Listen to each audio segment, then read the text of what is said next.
Hytale is an all-encompassing RPG sandbox survival game that we're eagerly awaiting with open hearts, but as of this month we got some pretty big news, a dramatic shock to the system. No more blog posts. It's time for the team to buckle down and get to work on some of the biggest features of the game, prepping those big up-and-coming reveals for some time in the near future. What does this mean though? What can we expect from the team going forward? What's next for Hytale? Welcome back to Kweebec Corner. My name is Connor, and today I take a break from marveling over Mosshorn fan art and come back down to Orbis to discuss and try to define what the next few steps might look like for the Hypixel team, what we should hope to see going forward, features we should expect to hear about, and of course, what the announcement of that all-important beta could look like. Besides trying to nail down a new timeline, we'll also be announcing the winners of our latest art competition, so make sure to stay tuned. This video is sponsored by Server Pro. Server Pro has everything you need to host the next big Hytale server. With support for modding and scripting, why not start your adventure today and grab a free Minecraft server which you can swap over once Hytale is launched. So, since last year we've come to start expecting blog posts around about once every month. There's been some exceptions to this, like with the Riot announcement, but mostly they've followed a very particular pattern of teasing small tidbits and supplementary systems, avoiding quite a few of the hard-hitting questions about the content of the game. We've seen a lot of backends, a lot of technical systems, coding, and generation jargon, but in terms of lore drops, they've really kept us guessing. I've done my best to piece together what we have so far, but there's obviously still a lot more to discover, and maybe that's best left to our first gameplay, or at least a launch trailer much closer to release. Having the wind taken out of the game's run-up to a release period by stripping all the huge features from marketing and announcing them earlier in the blog posts is only going to stagnate interest. Look at the amount of hype generated when they saved all of their aces for one trailer, announcing feature after feature, slowly warping what seems at first to be a single-player experience into a multiplayer platform by dropping a flurry of incredible things, one after another, almost too much to comprehend at first glance. Now think of if the team had released this information slowly over time instead, maybe in different small trailers. Would it have had the same impact? I think this best describes what the team is aiming for. Blog posts have been great for providing updates, game information, and keeping in touch with the community, but blog posts are not the same as epic feature reveals, or a marketing campaign in the run-up to a big announcement. The team know that if they're going to start generating hype again, they need to do it quick, and they need to do it close to a tangible release period, with heavy-hitting reveals to avoid a similar hype degradation that the title has experienced over the last 2 years since the trailer. And that's not to say people aren't still excited for the game, by the way. Since 2018, fans have only become more dedicated, even if the larger masses have averted their eyes for the time being. Remember, Hytale got 50 million views, that's not something easily forgotten. But especially with Minecraft on the up and up again, I think a lot of people are sleeping on the promises that the team have made. They had ambitious claims, and admittedly, seeing something like poop throwing mechanics in comparison to an advanced breakdown of new caving and mining mechanics may be a little disheartening for someone on the outskirts looking in who is expecting Hytale sooner, not fundamentally aware of the current situation. But that's where things are set to change soon.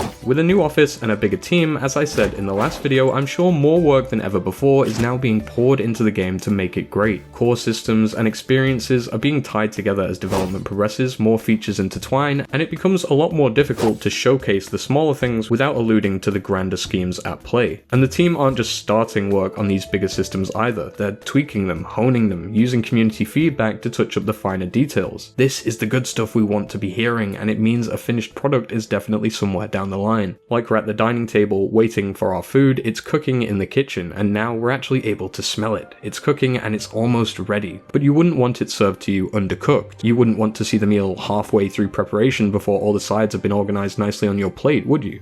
Let's see what Reddit thinks. Hytale Info is a subreddit with over 10,000 members, and there are posts on here literally every day discussing every aspect of the upcoming game. Naturally, this new announcement has hit all of us in the community pretty hard, but let's see what people had to say specifically. Snazzy Snaz says, "As much as it saddens me that there'll be no blog posts for a few months, I understand. Whatever they're doing right now must be pretty big if it takes that much time. Plus, they're trading it for a few screenshots per month, which I think is very nice of them. I think blog posts might come back in October at the earliest, but is more likely to be November." Mr. Bingo said, "As much as I'd like to see a dev blog every month, I can appreciate things are tough when working on such an ambitious project and working on multiple big features in parallel. Big props to the team for being transparent about this, they have my whole support."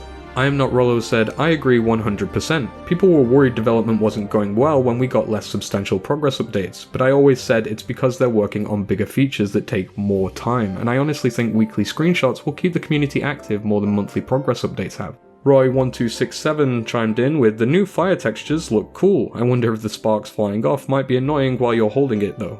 Also, it would be nice if short clips were posted on the social media rather than only weekly screenshots." And right on cue, I should probably mention, the team actually tweeted out a video of the recurring fire graphic with smoke particles and all. It's amazing to see the flames never actually look the same. Apparently there's a little coding work here to ensure randomness even in the smallest of campfire flames. The new texture is a lot more subtle without black lines and heavy contrast. It makes it feel a lot more warm and inviting. A couple of users in our Discord also pointed out that in the background you can see a chicken laying an egg, with particles glowing and all. A great teaser, and if we get one of these a week, I'd be more than content. In a video I made all the way back in October last year, I made a light guesstimate for the timeline of Hytale's development and release. Our first guess was Christmas 2020 with a beta sometime in summer. We can safely say that first one isn't happening. Perhaps I was a little overexcited there. But the alternative was a spring 2021 release with the beta sometime in the last few months of 2020. Does that second timeline still hold strong? Right now, we're in September, with an expected gap of at least a few months before the team pick up with big stuff again. Between now and then, we're expecting screenshots each week, as well as additional social activity from the team, and we'll also be passing by Halloween, one of the events we know Hytale aims to celebrate. Assuming a few weeks and months means about 2 to 3 at most, we'll likely start seeing a bit more from the team come December, roughly around the 2nd year anniversary of the trailer. I know we all expected something really big for the anniversary last year, but with the recent announcements, I don't see why we shouldn't start getting excited for this date this year. Again, I'm not psychic and I have no special knowledge, but it'd be ace if they did drop something really cool then, potentially even another trailer, which we can assume will be arriving eventually at some point. We also have to consider that these big reveals won't all just happen on one day, well, at least not if it's just a trailer. So accounting for the spread, maybe across the entirety of December through the back end of January, I would then hope to at least get some more information on the beta period by the start of 2021. And assuming they need to release sometime within that year, it'd make sense to have the beta run through spring, with a launch finally occurring around summer, or towards the back end of the year. And obviously, the team doesn't have to release the game in 21 at all. They said they'll take all the time they need to make it perfect, and some people will love that approach, others might not. But that's just how it is, and we should respect them either way. So don't rely on the timeline I provided too heavily, and make sure to look out for the official wording from the team on their socials. Backing up a bit now and forgetting all about timelines, let's think about what those big reveals actually could be. Look at Hytale and think of all the things you've seen and all the things you haven't. Let me know in the comments what big systems still need more explanation in your opinion. Mining is a big one for me, and I would love to understand cave exploration better in general. There's a lot about how magic works that we also simply do not know, and even physical statistics about your character have not been wholly revealed. We know basically nothing about the reputation-based faction standing system, or even what a tree looks like when cut down. Let me know in the comments exactly what you want to see, and maybe hit that like button when you're there. Also, thank you very much, Lee.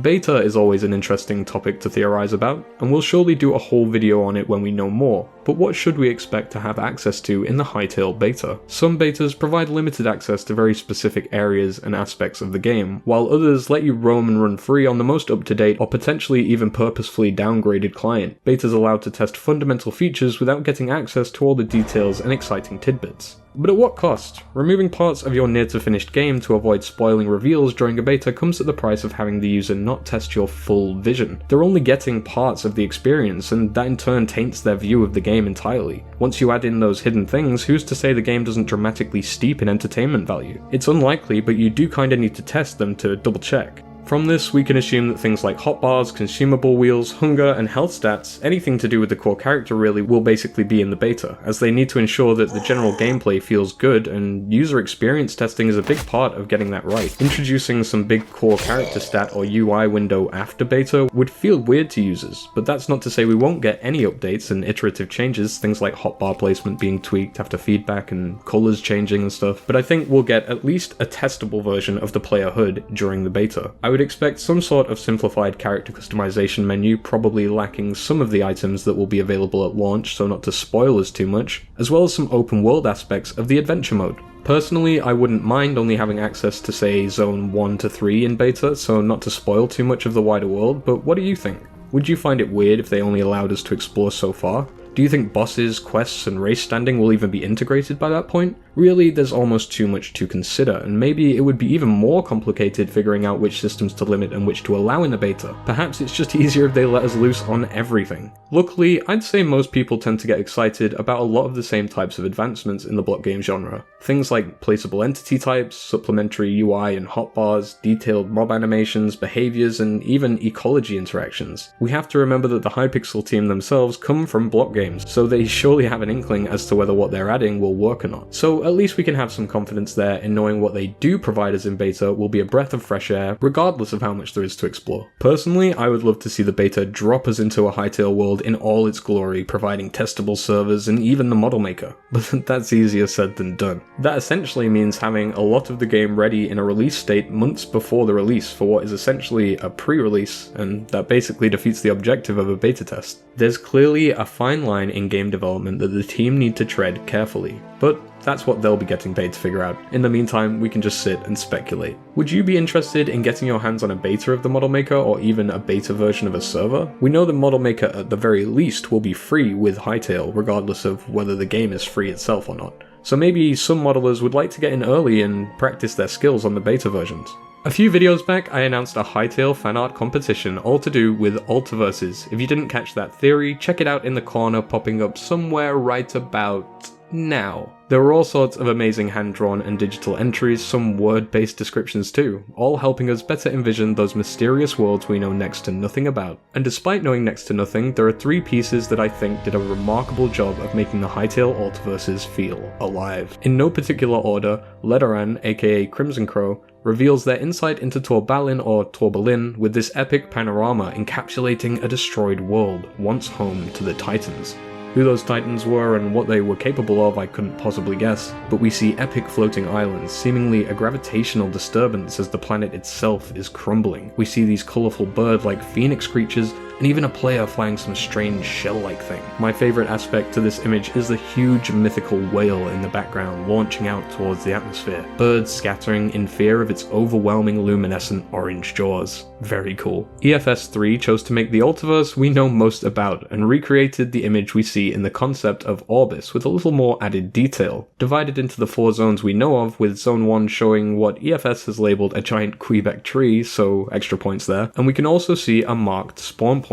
Each of the other zones show off their respective iconic elements, Scarrick nests and Ferran settlements, large snow-topped mountains and tundra, even the bubbling lava surfaces of Zone 4. This is awesome. Sal Lines made their own Twitter account just to enter this contest, and I for one think it was definitely worth it, as their entry shows off a human adventurer on Orbis, weary from travel, cleaning his blade as he rests against his lovable Mosshorn companion. I think we'd all love to see Mosshorns as mounts, but Sal went a step further by adding a fishing rod and pickaxe in the back, a chest to one side, a spellbook, some magical mushrooms, and even a roasting corrupted piranha from the teaser image we got a while back. Amazing attention to detail. So congratulations to all 3 of you. You each win a $20 Steam gift card. I'll be DMing you on Twitter shortly, and thank you to all of the amazing artists that entered the competition. You've all unlocked an exclusive Discord rank, Ultiverse Oracle. So make sure to tag me to get it, and be sure to keep an eye out as we'll no doubt be doing this all over again very soon. If you want to know a little bit more about my thoughts on Hytale, my plans for the future, and some more context about the work I do, then make sure to check out the latest episode of Talking Hytale, where I joined hosts Swervy and Senza to answer a bunch of fan questions. We had a great chat, and there are plenty of other great interviews on the channel, link in the description.